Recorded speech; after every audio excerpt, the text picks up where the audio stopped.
Assalamualaikum warahmatullahi wabarakatuh. Perkenalkan, nama saya Husnul Khotimah, NIM 3220014 dari Prodi Ilmu Hadis.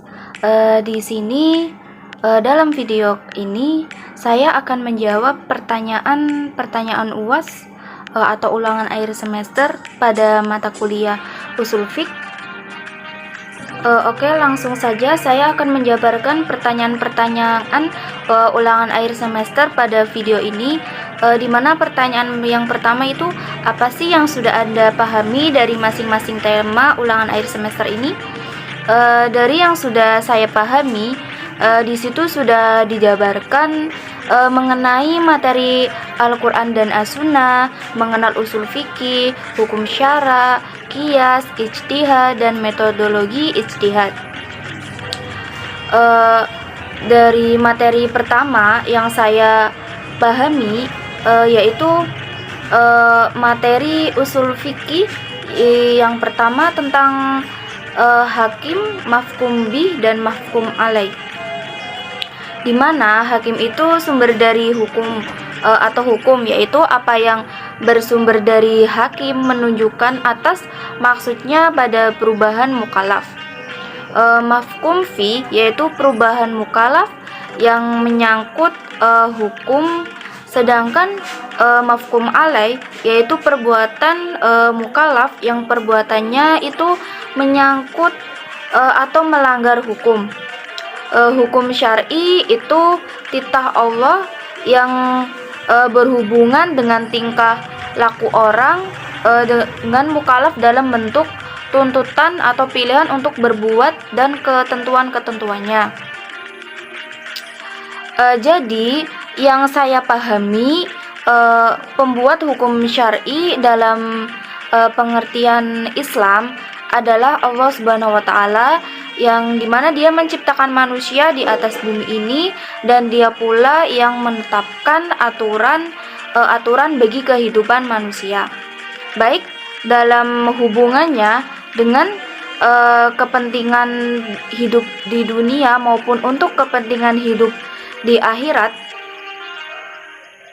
Dari materi hakim, mafhum bih, dan mafhum alaih dapat saya pahami, pembuat hukum syar'i itu Allah, dan mengenai objek hukum adalah perbuatan itu sendiri.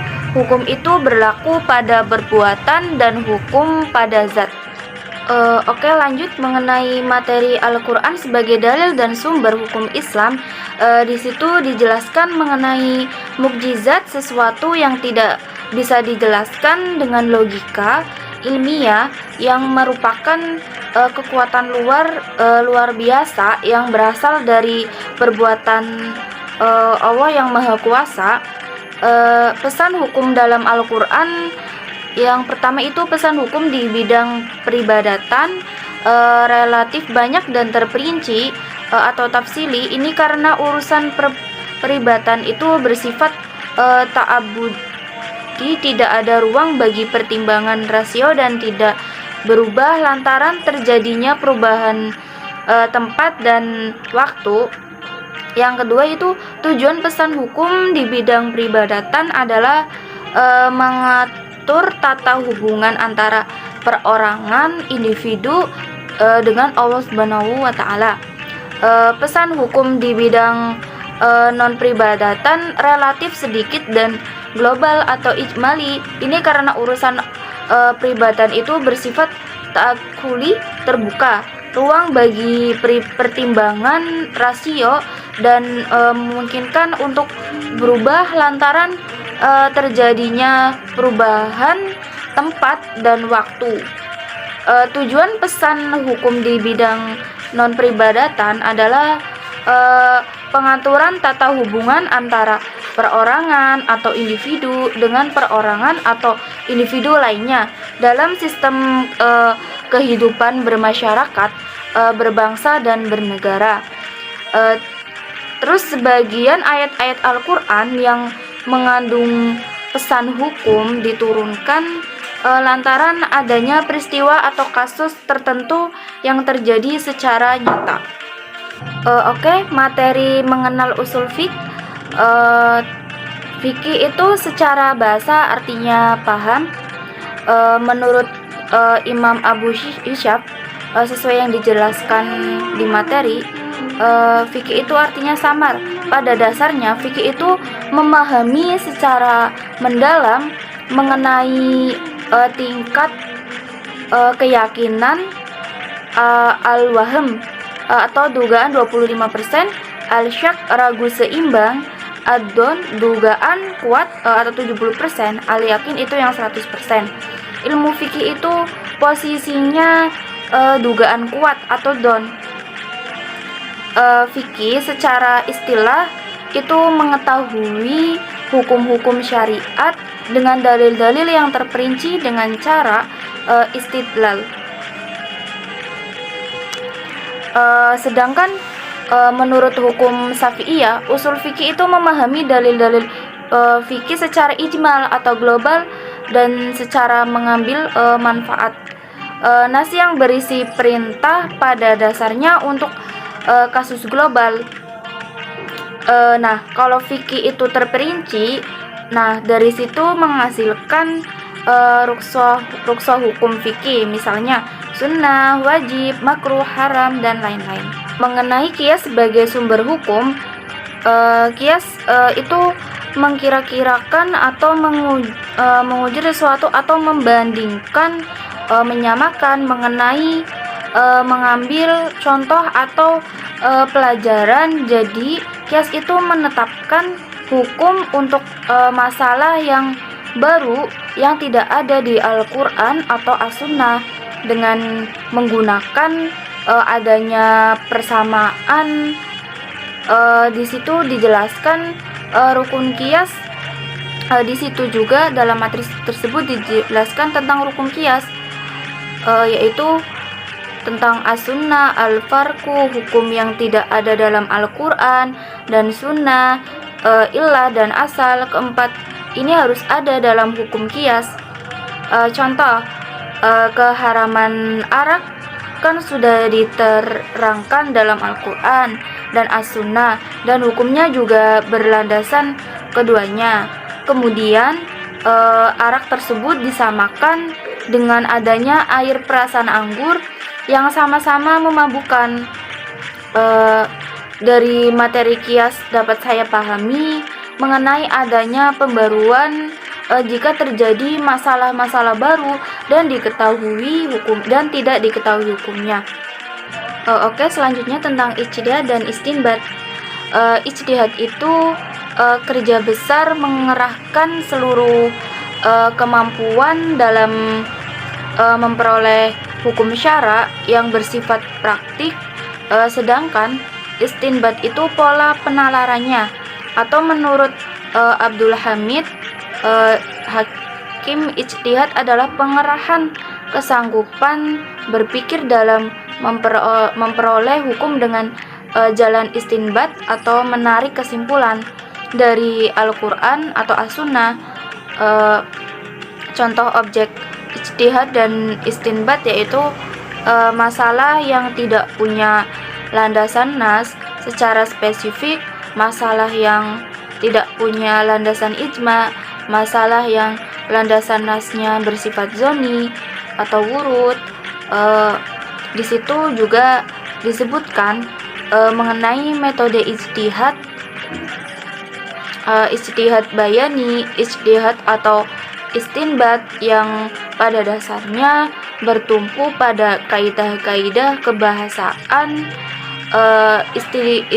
Ijtihad istinbat ta'li kiasi, ijtihad istinbat yang berusaha mencermati alasan rasional atau ilat yang mendasari hadirnya suatu norma hukum dalam Al-Quran atau hadis dan memperluas memberlakukan norma tersebut pada kasus-kasus yang serupa.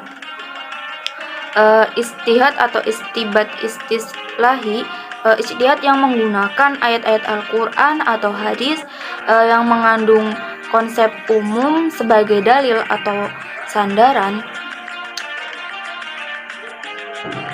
Selanjutnya mengenai metodologi ijtihad istilahi, di mana pada perkuliahan dibahas mengenai pengertian istihsan secara etimologi, yaitu menganggap sesuatu itu baik atau mencari kebaikan. Makna istison secara terminologis atau Hanafiyah, secara Hanafiyah yaitu meninggalkan kias dan mengamalkan yang lebih kuat dari itu karena adanya dalil yang menghendakinya serta lebih sesuai dengan kemaslahatan umat manusia. Menurut Ibnu Subki, yaitu beralih penggunaan sebuah dalil kepada adat kebiasaan karena suatu kemaslahatan. Malikiyah mengartikannya menggunakan kemaslahatan yang bersifat juz'i sebagai pengganti dalil yang bersifat kulli, atau Hanabilah berpendapat apa-apa yang dianggap lebih baik oleh seorang mujtahid berdasarkan pemikiran akalnya. Syafi'iyah berpendapat menolak istison berarti barang siapa yang menggunakan istison berarti ia telah membuat syarat. Pertanyaan yang kedua, apa sih manfaat dari materi-materi tersebut?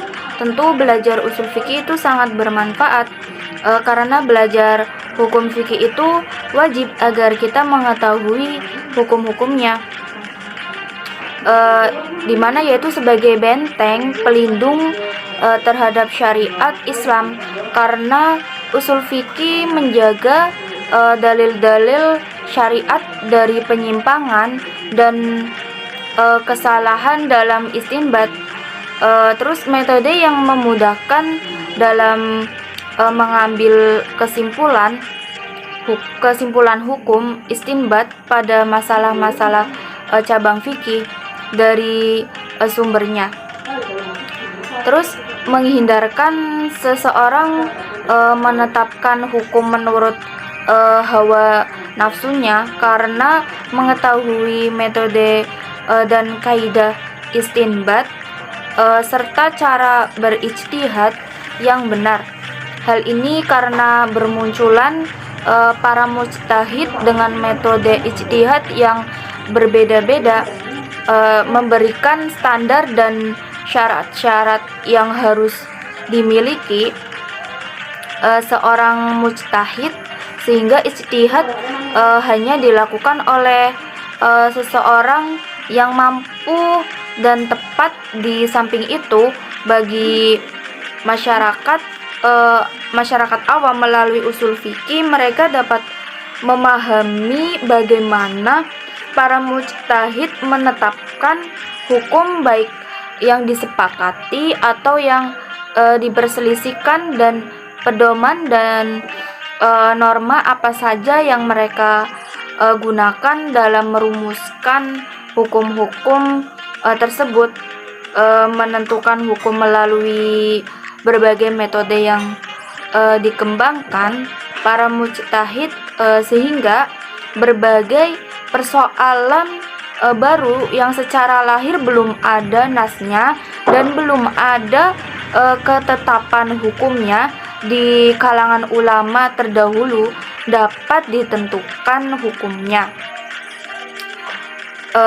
Mungkin itu manfaat dari belajar usul fikih. Pertanyaan yang ketiga, hal baru apa sih yang Anda dapatkan serta yang belum Anda pahami dari materi-materi tersebut? Usul fikih sebagai alat istinbat sunnah atau alat untuk membuat nas-nas berbicara terhadap setiap permasalahan manusia.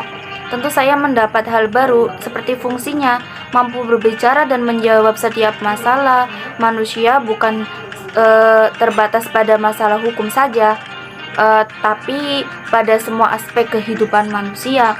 Anggapan bahwa wilayah cakupan usul fikih terbatas pada wilayah hukum saja, dan seolah-olah disiplin ilmu lain tidak butuh usul fikih. Dari mempelajari hal ini terjadi karena beberapa hal. Pertama, karena Imam Syafi'i sebagai pendiri ilmu ini dikenal sebagai ahli hukum. Kedua, hukum Islam dipandang sebagai salah satu ajaran pokok dalam Islam. Ketiga, pada masa pramodern hukum Islam terutama terkait permasalahan mazhab dicurigai sebagai penyebab kemunduran umat Islam. Karena itu para pengkaji Islam merasa kemudian memandang sebelah mata.